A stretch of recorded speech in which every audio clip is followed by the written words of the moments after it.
Ok.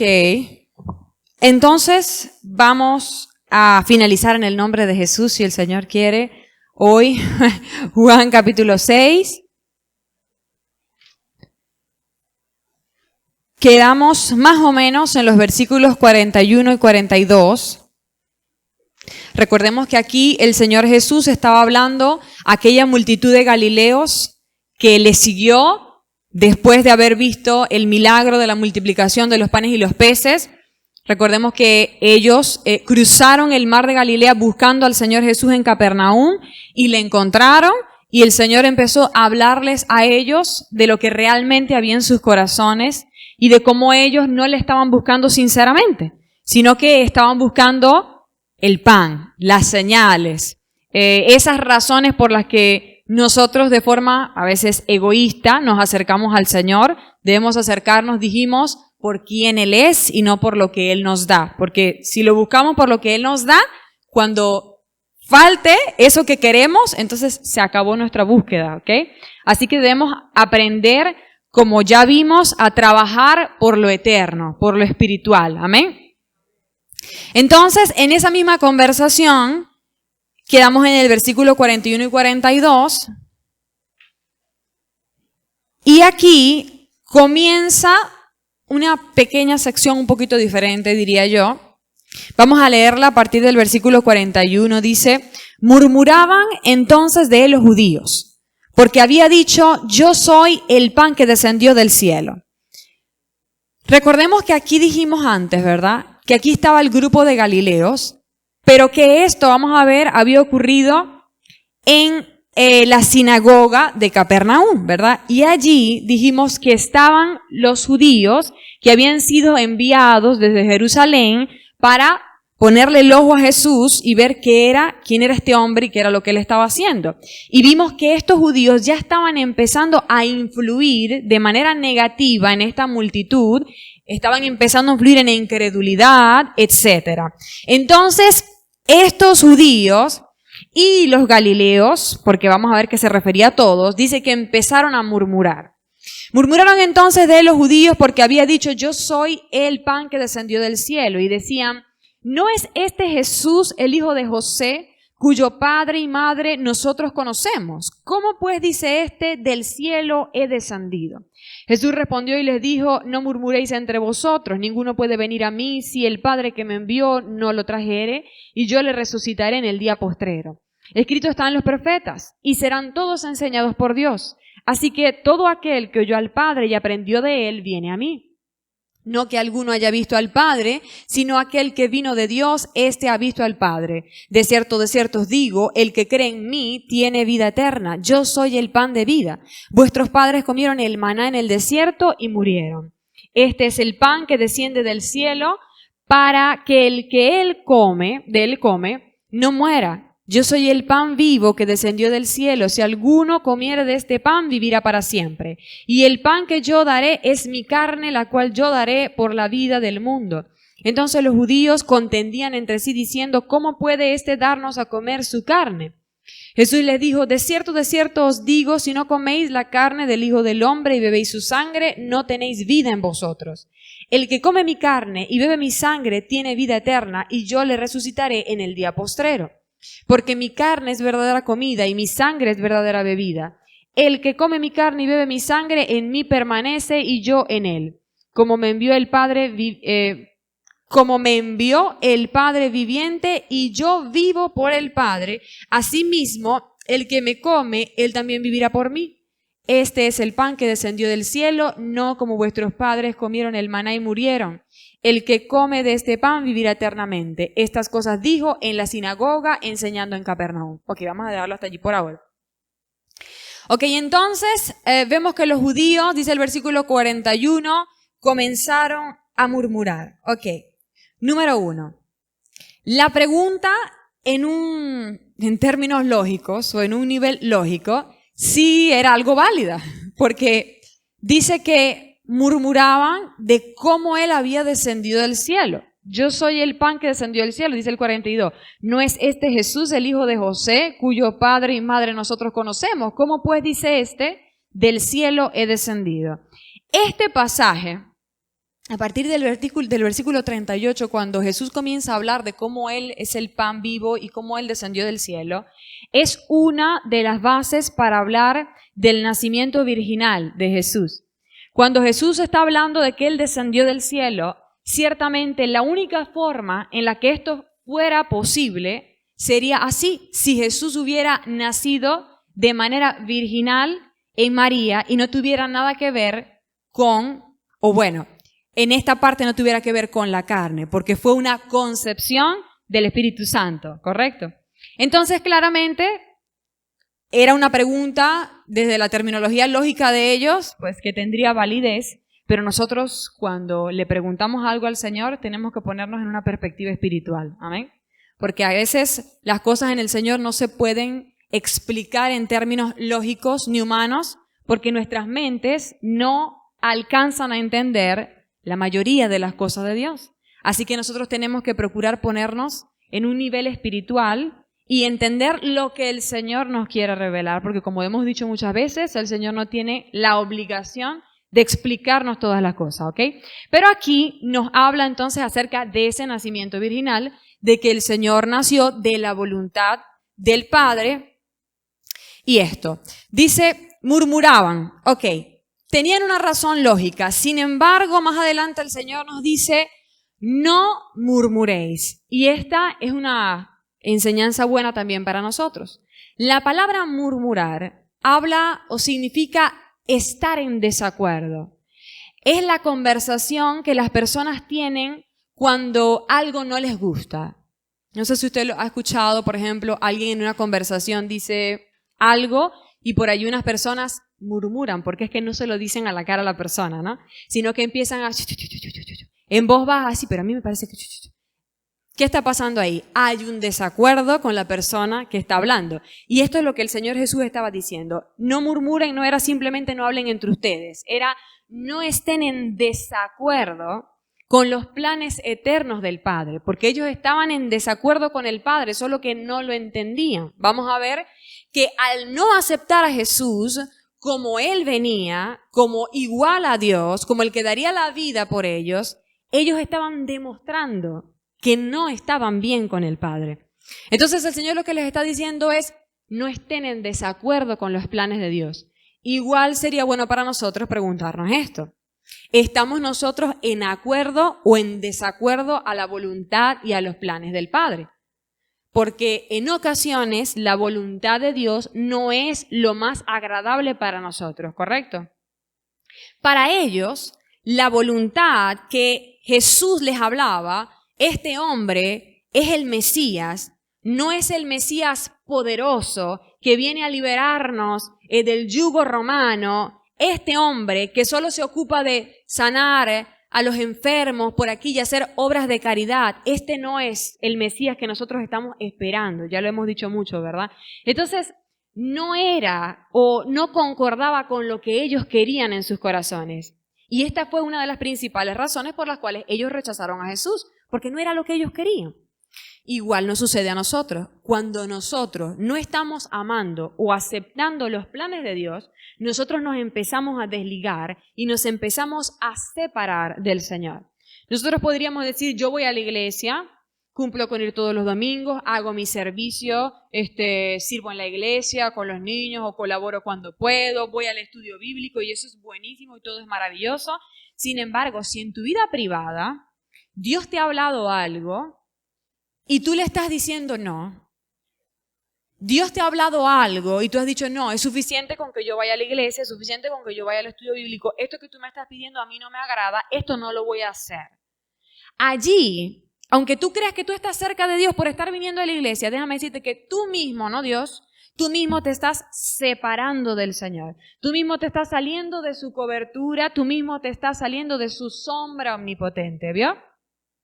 Entonces, nosotros tenemos que procurar estar en armonía con Dios y no en enemistad, ¿vio? Que podamos caminar juntos. ¿Caminarán dos juntos si no estuvieran de acuerdo? ¿Cómo podemos nosotros caminar con Dios si no estamos de acuerdo con sus planes para nuestra vida? Empezamos a caminar en nuestra propia voluntad y estos fines suelen ser de muerte, dice la palabra. Suelen ser de consecuencia. para nuestras vidas. Entonces, si el Señor te ha dicho algo que no te agrada, dile al Señor. Sé sincero con el Señor. Señor, esto no me agrada, esto se me dificulta, para esto necesito mucha valentía. Yo me imagino, por ejemplo, a la pastora cuando el Señor le habría dicho por primera vez, tienes que pastorear. No sé si usted sabrá un poco de la historia ministerial de mi mamá, pero ella estaba muy cómoda en la iglesia en la que estábamos. Ella era la líder de alabanza por muchos años, muy querida por los pastores, por el ministerio, tenía su equipo, a quien lideraba. Entonces, ¿para qué ella se movería de ahí? Bueno, porque Dios le dijo.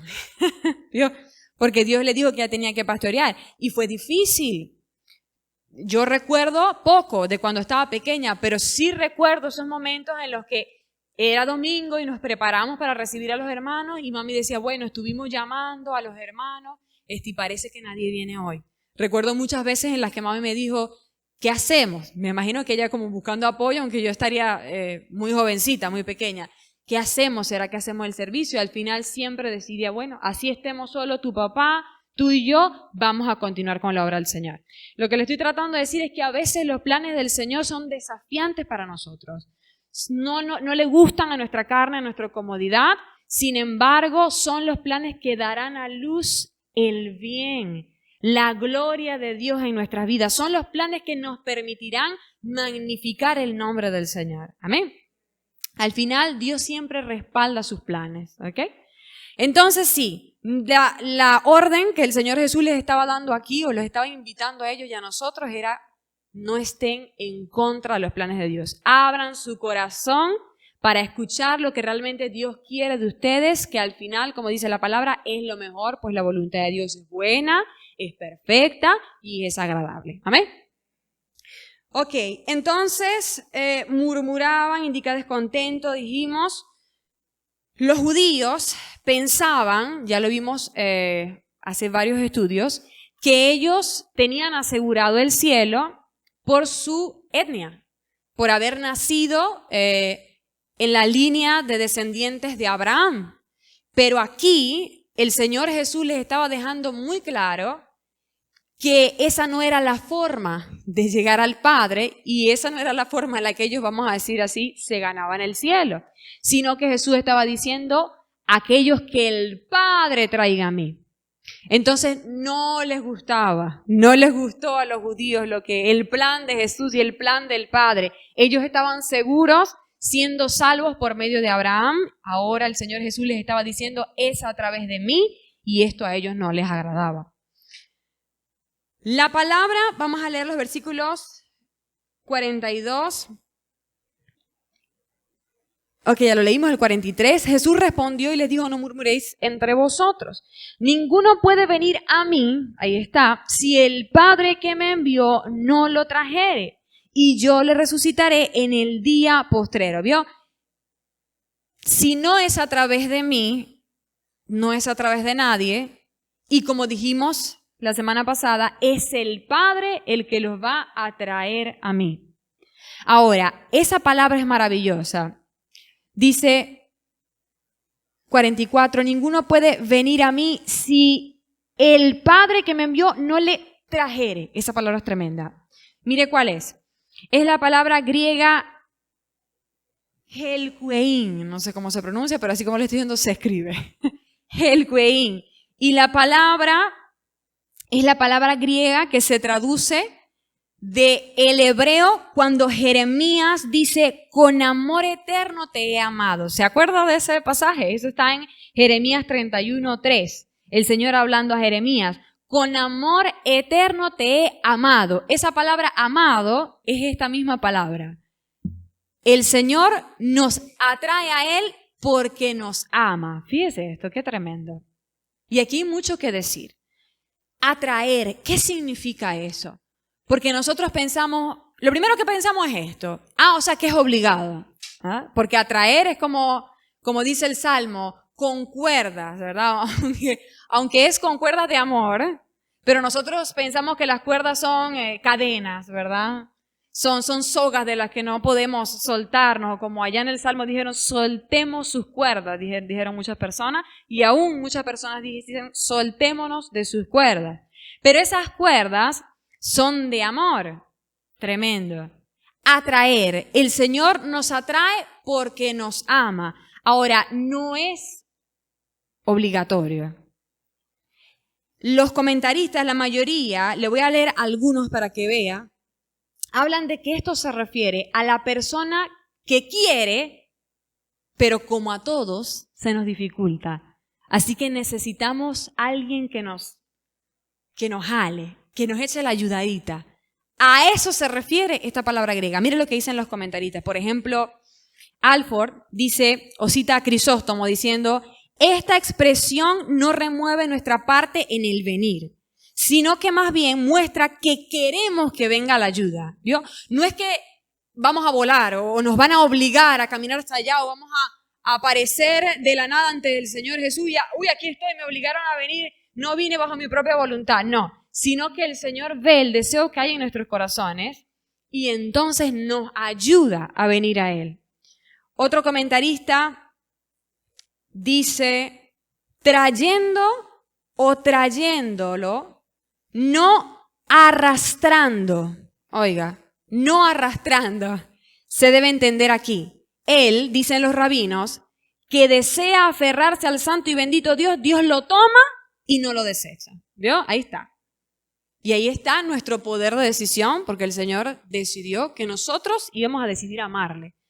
Él no iba a poner en nosotros obligatoriamente. Hay una parte de decisión que nosotros tomamos. Pero cuando el Señor ve esto, cuando el Señor ve este deseo, este anhelo en nuestros corazones, entonces nos trae a Él, nos atrae a Él. Amén.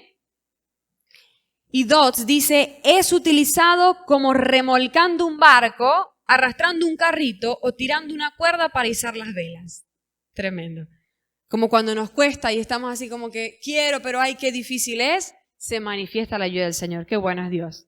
A veces en el camino del Señor estamos frustrados, estamos cansados y decimos, ¿quién me tirara una cuerda o quién me tirara un bote salvavidas o algo para ayudarme?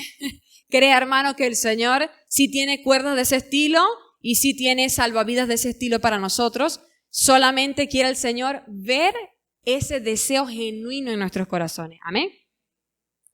Juan 6, 45, entonces, sigue diciendo, escrito está en los profetas, y serán todos enseñados por Dios, así que todo aquel que oyó al Padre y aprendió de Él, viene a mí. Es tremendo. Serán todos enseñados por Dios. Ojo, todos es una palabra amplia, y es que ciertamente todos tendrán la oportunidad de escuchar el Evangelio, de escuchar acerca del Señor. La dispensación del Evangelio no se ha terminado y la palabra dice que el Señor no vendrá hasta que la dispensación del Evangelio se cumpla, por paciencia del Señor para que ninguno se pierda, porque el Señor quisiera que ninguno se pierda. Entonces todos seremos de alguna u otra forma enseñados por Dios. Aún los indios que estuvieron por allá y no les predicaron nadie, la palabra habla de lo que hay en sus corazones y de su conciencia, y en nuestras conciencias, aún allí, Dios nos enseña, ¿me entiende? Así que ciertamente todos han sido enseñados por Dios, pero aquí no dice que todos atendieron a lo que Dios les enseñó. ¿Me está entendiendo? Todos tuvieron la oportunidad, pero no todos atendieron, escucharon u obedecieron lo que el Señor les enseñó. Y eso es lo que el Señor les está diciendo aquí a los judíos. Les está diciendo, ustedes fueron enseñados, porque el Señor enseña a todos, pero no atendieron a esa enseñanza, porque si hubieran atendido a esa enseñanza, me recibirían a mí.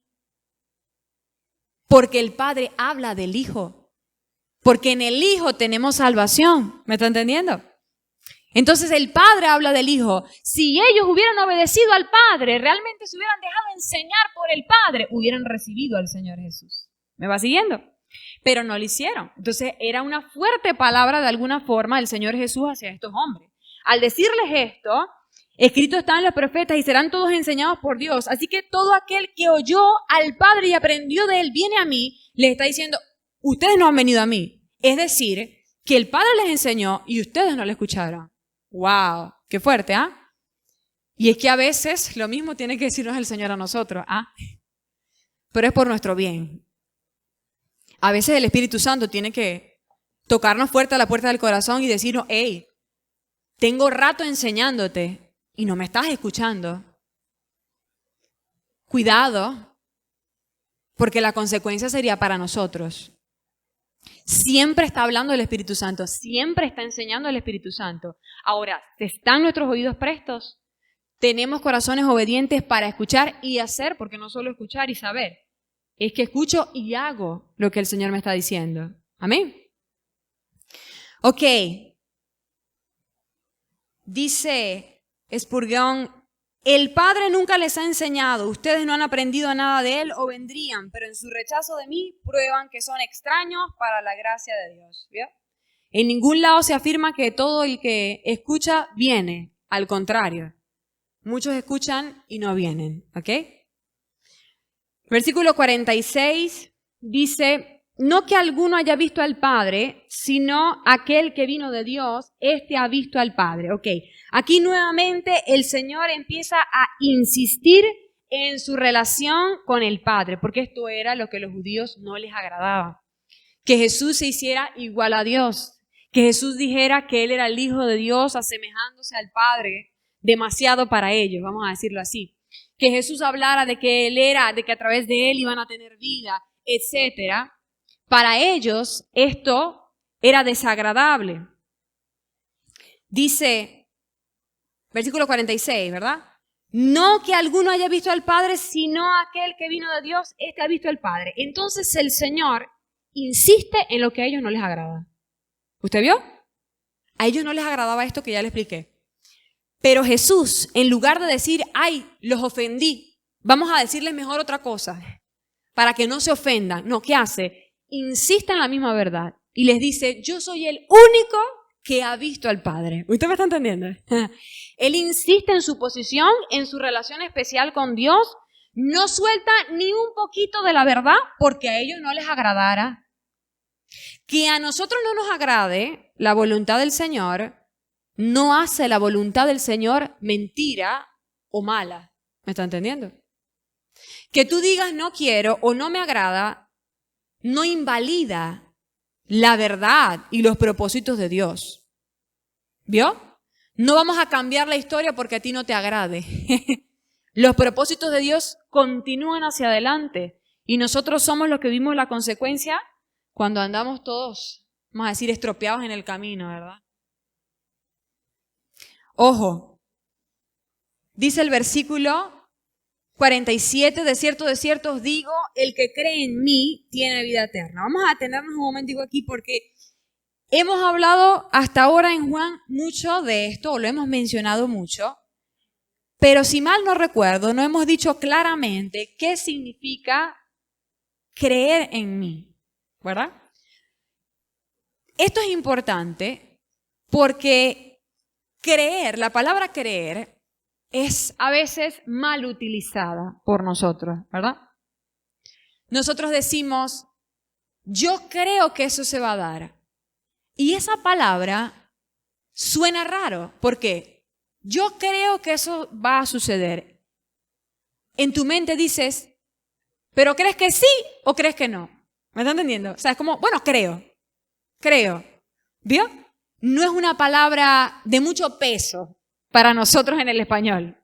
Pero la palabra creer aquí, en el griego, habla de confiar. Confiar. Tampoco es creer en el intelecto. Creemos en la ciencia, lógicamente. ¿Cómo negamos? ¿Cómo negamos la gravedad? ¿Cómo negamos las leyes del mundo? Han sido demostradas y por eso son ciencia. Ojo, la ciencia es solo lo que ha sido demostrado. Entonces, creemos lógicamente en la ciencia, pero mi confianza no está en la ciencia. ¿Me está entendiendo? Si el médico a mí me dice, mira, tú tienes un tumor por aquí, yo no le voy a decir al médico, tú me estás diciendo mentira del diablo. El médico me va a decir, ya va, pero si yo te acabo de hacer la tomografía, lo que sea, ahí está, yo no te lo dibujé con un marcador. Intelectualmente yo creo, sé que eso está allí. Ojo. Pero mi confianza no está puesta en eso. ¿Me está entendiendo? Ojo. Entonces, cuando la Biblia habla de creer en el Señor Jesús para la salvación. No es de que yo creo intelectualmente. ¿Cuántos hay que dicen, claro, Jesús sí fue real? Porque hay quien dice que no fue real. Pero hay demasiadas evidencias históricas y antropológicas para decir que Jesús fue real. O sea, Jesús fue un hombre que estuvo aquí en la tierra y caminó entre nosotros. La cosa es que muchos dicen que Jesús simplemente fue un hombre, un profeta, un maestro más, etcétera, ¿verdad? Pero esa gente que dice que cree en Jesús, porque Jesús fue un personaje histórico, porque la historia lo dice, porque hay muchos que hablaron de Jesús, etcétera, ¿ese será salvo? No necesariamente. Si no ha puesto su confianza en Jesús como Salvador, como el pan de vida que descendió del cielo, no es salvo, no tiene vida eterna. ¿No está entendiendo? Hace poco citamos aquel pasaje de Santiago que dice que los demonios creen y tiemblan, ¿correcto? Los demonios saben quién es Jesús y saben todo el plan de Dios, etcétera, pero ellos no confían en Jesús, no le obedecen. ¿Me está entendiendo? Entonces, es la fe de los demonios o la fe muerta. Nosotros creemos en el Señor cuando nuestra vida está dependiendo de Él. Amén. De la próxima vez que usted evangelice, ¿de verdad? O le hable a alguien del Señor Jesús, explíquele qué es creer. Porque la gente dice, sí, yo creo en el Señor Jesús, yo soy salvo. Mira, pero la vida de esa persona demuestra que esta persona está confiando en el Señor Jesús como su Rey, como su Señor, como quien le trajo salvación, como el pan que descendió del cielo. Porque si tú no puedes ver eso en la vida de la persona, sigue insistiendo con el evangelio y sigue orando por esa persona hasta que esa persona realmente crea en el Señor Jesús como dice la Escritura que debemos creer en Él. Confiando en Él, amándolo, es otra traducción. Amén. Entonces dice, de cierto os digo, el que cree en mí tiene vida eterna. Yo soy el pan de vida. ¿Qué cosa? Que inmediatamente después a decirnos, el que cree en mí tiene vida eterna, Jesús nos dice, ¿cómo debemos creer en Él? ¿Cómo vamos a creer en Él? Como el pan de vida eterna. ¿Qué es esto? Como le decía, muchos creen en Jesús como un gran profeta, como un gran maestro, como una buena persona, pero el Señor no nos mandó a creer en Él de esa forma. No nos mandó a creer en Él como el gran profeta, como la gran persona, como el maestro moral. Nos mandó a creer en Él como el pan de vida. Y el pan de vida significa aquel, vamos a ver, ya lo va a definir, aquel que puso su carne en la cruz por nosotros. ¿Me está entendiendo? Así es que nosotros tenemos que creer en Jesús para la vida eterna. Como el que puso su carne en la cruz y derramó su sangre para mi salvación. Si eso yo no lo creo, no tengo vida eterna. ¿Vio? Versículo 49 dice, vuestros padres comieron el maná en el desierto y murieron. Ok. El Señor insiste en su cualidad de pan. Y es que el pan se tiene que comer para tener sus beneficios, ¿verdad? Aquí el Señor empieza a comparar. Sus padres comieron un maná en el desierto, pero ellos murieron. Ahora dice el 50, este es el pan que desciende del cielo para que el que de él come no muera. El Señor está comparando el pan físico con el pan espiritual. Aquel pan tuvo algo de bueno. Ellos sobrevivieron en el desierto gracias a este pan. Pero el Señor está hablando de que Él como pan excede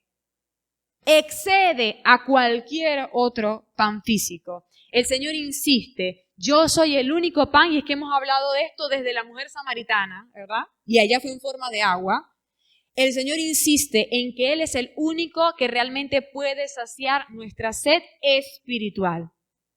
Podemos comer pan físico y satisfacernos, pero el pan que es Jesús es necesario para nuestra vida espiritual y eterna, como el pan físico es necesario para nuestra sobrevivencia física. Repito, al insistir al Señor Jesús en que Él es el pan, nos está diciendo esto.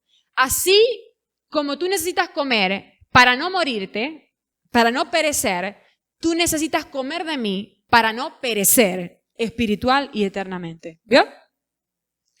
Ok. Vuestros padres comieron el maná en el desierto y murieron. Este es el pan que desciende del cielo para que el que de él come no muera. Yo soy el pan vivo que descendió del cielo. Si alguno comiere de este pan, vivirá para siempre. Y el pan que yo daré, aquí empieza a explicar, ¿vio? Es mi carne, la cual yo daré por la vida del mundo. Ok, aquí el Señor empieza a hablar claramente o a explicar, porque está usando una figura del pan, ¿verdad? Y ahora empieza a explicarnos más literalmente a qué se refiere él con el pan. Es su carne, dice, que él dará por la vida del mundo. Ahora, aquí hay algo importante que entender. Dice, el pan que yo daré es mi carne, la cual yo daré por la vida del mundo. Esto significa, o aquí se está hablando de forma indirecta. ¿Por qué se lo digo? Más adelante, usted va a ver, Dios quiera que hoy, que los judíos van a empezar a tratar de tergiversar las palabras de Jesús para decir que él estaba hablando de canibalismo. Ajá. Que Jesús quería decir que se lo tenían que comer físicamente, ¿verdad? Y aquí nos explica que ellos estaban tergiversando eso adrede.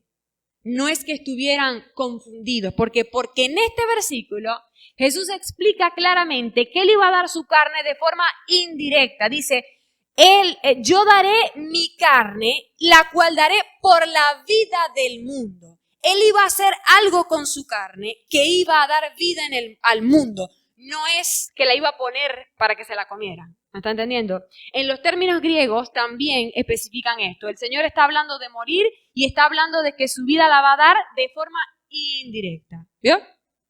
Ojo, para que entendamos entonces más adelante que Jesús no estaba hablando acerca de canibalismo, ¿ok? El versículo 52 dice, entonces los judíos contendían entre sí diciendo, ¿cómo puede éste darnos a comer su carne? Jesús le dijo, de cierto os digo, si no coméis la carne del Hijo del Hombre y bebéis su sangre, no tenéis vida en vosotros. Tremendo, esto me encanta. Ellos estaban allí todavía con su resistencia.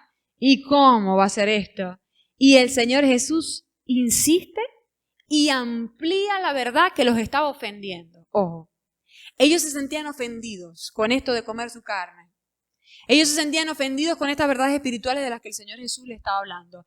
Y el Señor Jesús no retrocedió nuevamente. No dijo, vamos a hacer el sermón más agradable para estos. Vamos a hablarles de otra cosa, pues. Vamos a dejar hasta aquí lo de comer mi carne y vamos a hablar acerca de las bendiciones espirituales. Como nos gustaría, ¿verdad? Cuando se para el predicador aquí y empieza a hablar acerca del pecado y el predicador viera a la gente ofendida, ¿verdad? Escandalizada con el tema del pecado y dijera, ¿están ofendidos? Bueno, ya va, vamos a cambiar el tema. Vamos a hablar del Salmo 23. Vamos a hablar de cómo el Señor es bueno y nos guarda y nos protege. ¿Me están entendiendo? ¿Qué locura sería eso? Igual, el Señor Jesús no hizo algo así, sino que los vio ofendidos y dijo, nada, yo tengo que seguir para adelante. Porque es que esta es la verdad. Y ustedes necesitan la verdad aunque les ofenda. Ojo. Cuando la verdad del Señor nos ofende, nosotros quisiéramos que el Señor alivianara, ¿verdad? Que el Señor dijera, bueno, vamos a descansar.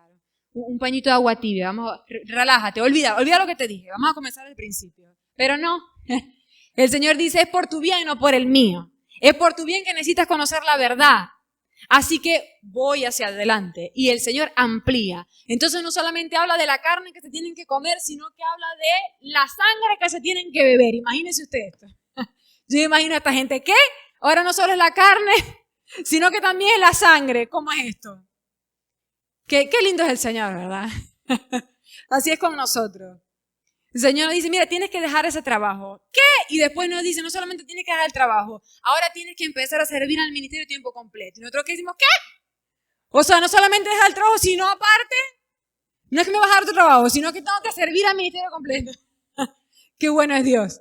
Es por nuestro bien, aleluya. Es por la edificación de la iglesia. Es porque los propósitos eternos del Señor avancen en tu vida. Siempre es para eso. Entonces el Señor no retrocede, sino que avanza para adelante con la verdad, porque la verdad es la que nos liberta. Amén. Entonces habla de la sangre y esto era algo que ellos entendían. Nuevamente, entiéndame. Ellos no se estaban escandalizando porque ellos pensaran que literalmente se tenían que tomar la sangre. No. es que ellos estaban entendiendo que Jesús estaba hablando del sacrificio del Antiguo Testamento. Ellos sabían a qué se refería la sangre. La sangre se refería a la vida. ¿Se acuerda aquel versículo del Antiguo Testamento que dice que en la sangre está la vida? Entonces el Señor lo que estaba diciendo era, tienen que beber mi vida. La palabra comer en el Antiguo Testamento, en el Nuevo Testamento, en esta cultura, era bien entendida por todos. Y era una figura muy utilizada y se refería a hacer algo parte de ti, a tomar algo profundamente dentro de ti, a hacerlo parte de tu vida. Ellos sabían de lo que estaba hablando Jesús cuando Jesús le dijo, tienen que comerme, tienen que beberme, tienen que aceptarme, hacerme parte de sus vidas, les guste o no les guste lo que yo les estoy predicando, pero ellos no querían hacer esto. Por esto estaban escandalizados. No por lo literal, ¿me está entendiendo? Ellos entendían perfectamente esto. Nosotros lo leemos y decimos, ¿de qué está hablando aquí? Este no era el caso para ellos. Ellos entendían perfectamente a lo que el Señor se refería, pero ellos no querían hacer al Señor parte de sus vidas. Igual pasa con nosotros. A veces nosotros queremos seguir al Señor de forma superficial, como nos conviene, como nos agrada, cuando el Señor nos bendice, cuando me gusta, bueno, esta iglesia me gusta, estoy cómoda, me quedo aquí, busco al Señor, pero si el Señor te manda para otro lado y estás incómodo, no, aquí no me gusta, no sigo más al Señor, ¿me está entendiendo? Nosotros queremos hacerlo en las primeras sillas, que nos aplaudan, que nos saluden, que nos favorezcan, ahí buscamos al Señor con todo, pero cuando la cosa se torna difícil, cuando el Señor empieza a decir, lleven en su cuerpo, como lo dijo Pablo, las marcas, mis marcas, las marcas de mi sacrificio, entonces ahí no queremos. Y es que si yo voy a tomar algo, yo lo tomo completo. Al Señor no se puede hacer como hacen a veces los niños que hacen disección, no de la rana, sino de la comida. Usted sabe, que empiezan a sacar, ven, no, esto no me gusta, esto no me gusta, y se comen, no. El Señor no dijo, bueno, tomen de mí lo que les gusta. No, nada que ver. El que le toma, le come. Le toma completo, le digiere, le hace parte de sí. ¿Vio? Entonces, de esto de lo que está hablando el Señor Jesús. El versículo 54, el que come mi carne y bebe mi sangre tiene vida eterna y yo le resucitaré en el día postrero. Ok, aquí hay una aclaración que hay que hacer. Hay ciertas doctrinas equivocadas que han tomado este versículo para hablar de la Eucaristía o de la Cena del Señor, que la Eucaristía es una forma de referirse a la Cena del Señor, ¿sabía? La Eucaristía viene de la palabra gracia. Es lo mismo, ¿verdad? Pero hay doctrinas que han tomado este versículo, el que come mi carne y bebe mi sangre tiene vida eterna y yo le resucitaré en el día postrero, para decir que si tú participas de la cena del Señor, o de lo que tú llamas la Eucaristía, del pan y el vino, ojo, tú eres salvo. Y esto es un grave error. Esto es un grave error. Fíjese que allí dice, el que come mi carne y bebe mi sangre tiene vida eterna y yo le resucitaré en el día postrero. Número uno, entendemos que no es así, porque sabemos que en la cultura, de todo lo que venimos hablando, sabemos que el Señor está hablando de forma figurada. Sabemos que está hablando de digerir su vida, de hacerlo parte de nosotros. Ciertamente, el que digiere al Señor Jesús y le hace parte de su vida, tiene vida eterna, porque ha confiado, ha puesto su vida en el Señor. ¿Me está entendiendo? No es el simple hecho de comer un pedazo de pan o de comer un pedazo de vino, que según ellos, ojo, se convierte, ¿verdad? ¿Usted ha escuchado de esto? Yo no. O sea, yo empecé a escuchar esto ahorita, porque como fui criada en el Evangelio, estas son cosas nuevas para mí. Pero dicen que se convierte, y esto es una teoría, que se convierte en la sangre y en la carne del Señor Jesús. Mira lo que dice Spurgeon al respecto. Dice, nuestro Salvador fue, sin embargo, llevado a hacer estas observaciones por el hecho de que los judíos ignorantes, cuando habló de comer su sangre y beber su sangre, pensaron que debían convertirse en caníbales y comérselo. Usted bien puede sonreír ante una idea tan ridícula. Escuche, nosotros nos reímos. Sin embargo, usted sabe que la idea aún prevalece en la iglesia de Roma. El sacerdote romano solemnemente nos asegura que las personas que comen el pan y beben el vino, o las cosas que ellos llaman pan y vino, realmente actúan como caníbales. Y comen el cuerpo de Cristo y beben su sangre. ¿Usted me está entendiendo? Que nosotros lo pensamos de forma lógica y realmente nos echamos a reír. O sea, ¿cómo puede ser esto así? No es así, pero fue un versículo que lamentablemente fue mal utilizado, fue mal entendido y fue tergiversado, ¿ok? Pero lo importante es que nosotros sentemos las bases y entendamos que el Señor estaba hablando acá de forma figurada, ¿ok? Ahora, sí, esto sí es base al principio de la cena del Señor. ¿Cuál es el principio detrás de la cena del Señor? No es que cuando yo como eso se vuelva carne, no, es que yo estoy afirmándole al mundo que yo estoy tomando la decisión de hacer a Jesús parte de mi vida. ¿Usted me está entendiendo? Ese es el principio detrás de todo y ese es el principio de la vida eterna. Porque fíjese que el versículo, si no me equivoco, es el 40. Sí, dice que todo aquel que ve al Hijo y cree en Él tenga vida eterna, ¿vio? Este versículo que yo les acabo de leer, dice el que come y bebe mi sangre tiene vida eterna. Y aquí dice el que ve al Hijo y cree en Él tiene vida eterna. ¿Qué es esto? Son sinónimos, son sinónimos. Creer en el Hijo, comer y beber su sangre es lo mismo. Es lo mismo. Mire lo que dijo Agustín. Dice, crede emanducasti.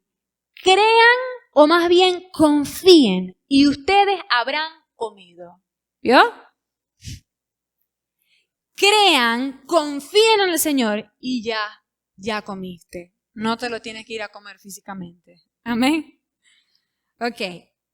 El versículo 55, porque mi carne es verdadera comida y mi sangre es verdadera bebida. Uy, este versículo me encanta. Mi carne es verdadera comida, mi sangre es verdadera bebida. El Señor está diciendo, mira, lo que yo les doy para que ustedes se alimenten, esto sí que es de calidad, es lo que el Señor está diciendo. Es como si usted vendiera un producto, como en el tiempo en que mi esposo vendió chicha. Cada vez que una persona se acercaba por allí, mire, estaban entrenados, él y mi cuñado, que era su socio, entrenados para vender la chicha. Mire, que el color, que la textura, que no tiene hielo, que ta. Esto sí es de calidad. Y tenían razón, porque era buenísima. Sigue siendo, mi cuñado sigue allá trabajando. En la 72, se llama Chicha To Go. To Go. Ok, entonces ellos estaban entrenados. Y es lo mismo que el Señor Jesús está diciendo. Él está entrenado para venderse a sí mismo, para la salvación de nosotros, aleluya. Entonces dice, hey, esto que yo les estoy ofreciendo para que ustedes se coman, esto es verdadera comida, esto es verdadera bebida, aprovechen. Qué bueno es Dios. Y así deberíamos pensar nosotros todos los días. Si tenemos la mesa puesta y si el Señor la adereza, dice la palabra, enfrente a nuestros angustiadores, es decir, que está puesta para nosotros, deberíamos decir, voy a aprovechar estos maravillosos alimentos. Aleluya, papá, voy a comer de ti un poco más. Amén. Y a extraer de ti plenitud, y a extraer de ti paz, y gozo, y bienestar, y bienaventuranza, y alegría, etc. Amén. El 56 dice, el que come mi carne y bebe mi sangre, en mí permanece y yo en él. Qué importante. El que come mi carne y bebe mi sangre, en mí permanece. Si nosotros no estamos buscando realmente alimentarnos del Señor Jesús diariamente, si tú no estás buscando alimentarte diariamente del Señor Jesús, se nos dificulta la parte de permanecer. Comenzamos con toda la fuerza, aleluya, pero a la primera vuelta estamos cansados. Sí, porque el Evangelio es un camino desafiante, pero si nosotros nos alimentamos del Señor, vamos a permanecer en Él. Él ha prometido que nos va a dar, como el árbol alimenta sus ramas para que ellas tengan fruto. Él ha prometido, si nosotros estamos pegados al árbol, entonces Él nos va a alimentar y nosotros vamos a permanecer en Él. Y el vástago que permanece también da fruto, ¿verdad? Ok, el versículo 57 dice, como me envió el Padre viviente y yo vivo por el Padre, asimismo, el que me come, él también vivirá por mí. Ojo, tenemos salvación y vivimos no por algo que nosotros hayamos logrado, sino porque Jesús dijo, vivirá por mí. Es decir, porque el Señor nos hace partícipes de todo lo que Él ganó en la cruz para nosotros. Él nos ha hecho coherederos, dice el Padre. Somos coherederos con Cristo. Es por lo que Él ganó a través de Él que entonces nosotros vivimos. No por nada que tú y yo hayamos hecho, ni siquiera, como hemos dicho antes, por haber creído, por haber tenido fe, ni siquiera ese mérito tenemos. Amén. Es porque Él nos hizo partícipes y nos dio todo lo que Él ganó. Dice el versículo 58, este es el pan que descendió del cielo, no como vuestros padres comieron el maná y murieron, el que come de este pan vivirá eternamente. Estas cosas dijo en la sinagoga, enseñando en Capernaum. Entonces termina este discurso tremendo del Señor Jesús, en el que el Señor Jesús, si lo pudiéramos resumir todo desde el principio de la clase anterior, podríamos decir que el Señor nos está llamando a poner nuestra mirada en las cosas eternas. Que dejemos de pensar tanto en el pan físico, que dejemos de buscar tanto el pan físico, de sudar la gota gorda por el pan físico y empecemos a trabajar por el pan eterno. Empecemos a esforzarnos por buscarlo a Él, porque el pan de vida excede, como lo digo muchas veces, el maná que aquellos comieron y de lo cual se saciaron, porque su comida y su bebida es verdadera comida. Esto es lo que el Señor nos está diciendo. Ubiquémonos en el tiempo y en el espacio. En tu vida, ¿detrás de qué estás corriendo? Vamos a pensarlo así. Cuando tú te levantas en la mañana, ¿cuáles son tus pensamientos? ¿En qué se dedican tus horas? ¿Qué estás haciendo? Cuando tú te paras, tú estás pensando, bueno, vamos a resolver, hay que trabajar, hay que hacer dólares, o las mamás, hay que cocinar, hay que atender al niño, llevarlo para la escuela. Ok. Esas cosas no deberían ser tan importantes, o al menos no deberían ser el primer pensamiento de nuestros corazones. ¿Me está entendiendo? Nuestro primer pensamiento por la mañana debería decir, Señor, yo le digo así, ¿cómo están las cosas por el cielo? ¿Cómo están los propósitos eternos? ¿Qué corresponde hoy para tus planes, para el reino? ¿Qué tienes hoy en tu corazón para mi vida, para mi familia? ¿Cuáles son los planes para hoy? ¿Me está entendiendo? Nuestro deseo debería ser que llegara a la hora de la oración, no que llegara a la hora de salir del trabajo para ver la serie. ¿Me está entendiendo? Allí nosotros podemos examinarnos y ver en qué estamos trabajando, qué pan estamos buscando, porque recuerde que los galileos sí que se esforzaron, dijimos en la clase pasada, sí que se esforzaron en cruzar el mar de Galilea para ir a buscar al Señor, pero el Señor le dijo, ustedes no me están buscando de verdad.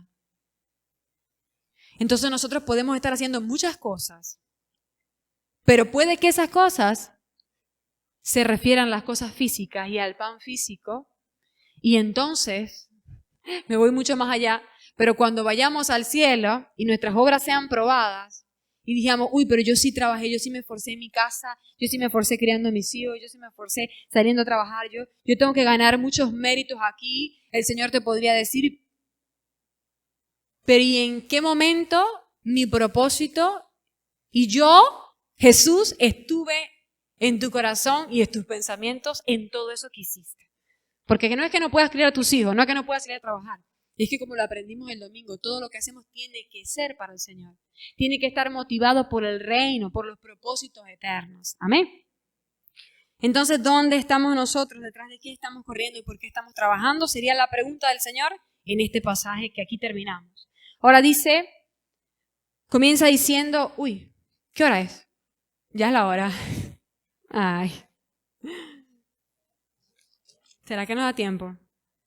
No, ¿verdad? Vamos a leer rapidito. Palabras de vida eterna, dice el versículo 60. Al oírlas, muchos de sus discípulos dijeron, dura es esta palabra, ¿quién la puede oír? Ahí está. Dura es esta palabra, claro. Oiga, es duro que el Señor nos envíe, nos mande a dejar de ser nosotros para que Él sea formado en nuestras vidas. Esto es lo que el Señor estaba diciendo. Cómanme a mí, tómenme a mí en lo profundo de su ser. Significaba que Él venía a ser Él en nosotros. Y nosotros, como dijo Juan el Bautista en algún momento, nos tocaría menguar para que Él pudiera crecer en nuestras vidas. No es que ellos estaban quejando nuevamente porque tenían que comérselo físicamente. Es que ellos sabían que Jesús se refería a que ellos tenían que dejar sus expectativas mesiánicas, sus expectativas de lo que ellos querían de un rey o de un libertador, y tenían que aceptar al Señor Jesús como ese pan de vida y dejar que Él con su carácter se formara en sus vidas. Amén. Él tiene que formarse en nuestra vida y esto nos va a incomodar y esto ciertamente nos va a doler. Cuando el Señor te diga, tienes que dejar de ser, te conocen por ser esa mujer fuerte, la que controla su casa, la que domina, la que lleva los pantalones, ¿verdad? Y es que muchas de nosotras en algún momento de nuestra vida nos hemos enorgullecido por esto. Claro, yo soy la que llevo aquí las riendas. Si yo no hago nada, aquí no pasa nada en esta casa. Si yo no me levanto, aquí nadie hace nada. Si yo no obligo a mi esposo a salir a trabajar, aquí no pasa nada. Así que yo, ¿verdad? Y cuando el Señor nos dice, ese no es el modelo que yo diseñé. Cuando el Señor nos dice, la mujer calla en la congregación. ¡Auch! ¡Ay! La mujer pregunta en la casa cuando nos dice, y es que esto habla de algo más espiritual que algo físico y literal. Cuando el Señor nos dice eso, ¿nos va a doler? Nos va a doler. ¿Me está entendiendo? Pero allí, cuando nosotras nos humillamos, cuando nos callamos, ¿a quién estamos imitando? La gloria de quién estamos manifestando. La gloria de aquel Jesús que teniendo razones para defenderse, porque nosotros no tenemos razones, porque lo estamos haciendo mal, lo hacemos contrario al diseño, pero aquel que tenía razones para defenderse ante los que lo juzgaban, dice que cayó. ¿Vio? Entonces cuando nosotros nos humillamos, callamos y dejamos que el Señor Jesús se forme en nuestra vida, nosotras estamos glorificando. Y esa es tu oportunidad y mi oportunidad como mujeres de manifestar la gloria de Dios en tu casa. Y ahí es cuando dice la Biblia que tu esposo puede ser ganado por tu conducta santa. ¿La vio? ¿Cómo se convertirá un esposo si nuestra conducta la de Jezabel? ¿Vio? Entonces, por eso duras esta palabra y vamos a ver más adelante que muchos se quisieron ir, pero gloria a Dios que nosotros no somos de esos, ¿verdad? Oremos.